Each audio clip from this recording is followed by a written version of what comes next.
Can you take us through just the team's mindset going into the Boise? You obviously have the week off Yep. before you play. Yeah. And then if you continue, it's just each successive game. Yeah.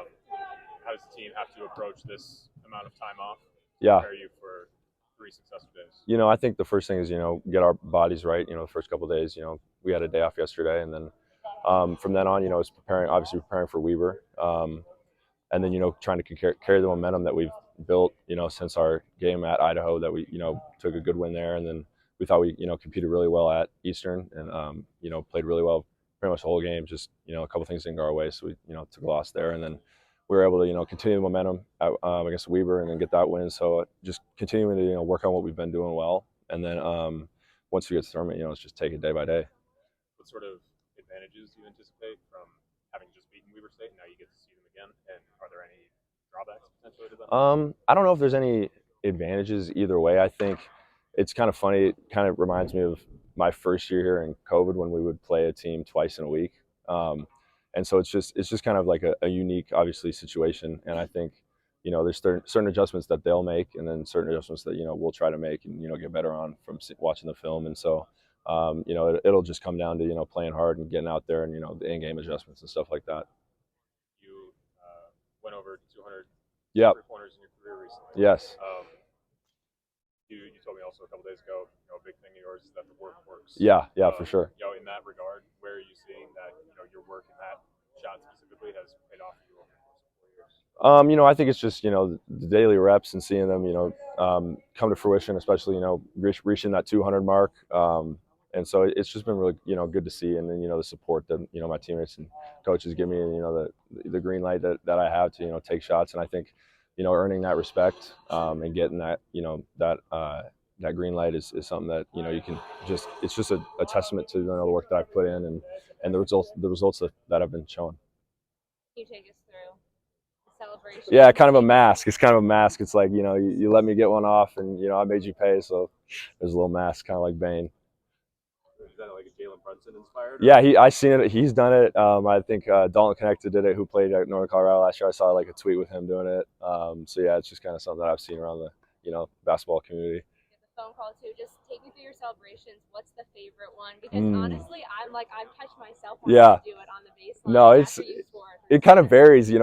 It's not like I have one routine that I'm like, oh, this is gonna be the next one. It kind of just comes out. And so I think the phone call is kind of like a I answered the phone, put it down, but yeah, it's funny. They kind of go through a little cycle. You guys obviously won the last 2 Big Sky tournaments. How important, how much do you think that'll help you guys going into this? I think, like me and, Rob and some of the other players that, have been through it on our previous teams, we know what it takes in that, 3 games in 3 or 4 days, whatever it is. And so it's really just, taking it day by day, because initially, the 3 days and 3 days, that can kind of sound daunting, and, taking it and splitting it up, taking it game by game, that helps it, seem like an easier task to complete. And so if we, can do that and focus our mindset on each game, I think that'll really help us. What do you remember most from that slugfest against Weber last year? Man, I just remember coming down, and every play was, we're gonna walk up the court and try to run play, and it was pretty much a slugfest. It was the first one to score. I think, what was it, like 60 maybe I don't know, double overtime game. So that was a tough one, but glad to come out on top for that one. You guys are playing your best basketball in March. You talked about that stretch. Just how critical is that going into Boise? Yeah, I think every team's goal is to be playing their best basketball in March, and we obviously we're a new team with the late start that we got in the recruiting process, and we knew it was going to take time to get to playing our best basketball, and we had seen hints of us playing really good throughout the year, but sustaining it was something that we had been working on. Finding the right specific things that we could be doing better to put 40 together, and I think we've been putting that together ever since our game at Idaho. We've been playing really well as a team, and so yeah, we've just been continuing to work on that kind of stuff that we've been doing very well, and continuing that into Boise will be huge for us. I talked to this a bit about with Rob, just about proving everybody wrong coming into the season. This team, like you mentioned, your coach being hired very last minute. Yeah. Division I process, but you guys still finished top half of the conference. Yeah. You earn your bye. You gave Eastern, tough game. Loss of the season back when they played here when it comes to Big Sky play. Just how does that feel, just confidence level wise, as you guys enter? I think it's a big boost for sure, and it's always, an advantage for a team when they have nothing to lose, and I think we've kind of had that mentality of, we've had the doubters obviously early in the season, and sometimes it feels like what we've gained so far being, earning a bye, and some teams still don't respect it, and so it's just, that little extra chip that helps you, motivate yourself, and then when the game comes down to it, you get that little extra competitiveness, and that always helps fuel the fire and propel you into, good things happening. Going back to your 3-point shooting, you've obviously seen everybody in the conference for a couple years. Yeah. Are there other shooters around the league who you recognize, like, man, this guy's a great shooter? Also, I mean, who else do you have a lot of respect for? Yeah, for sure. Obviously, Moody's a big one.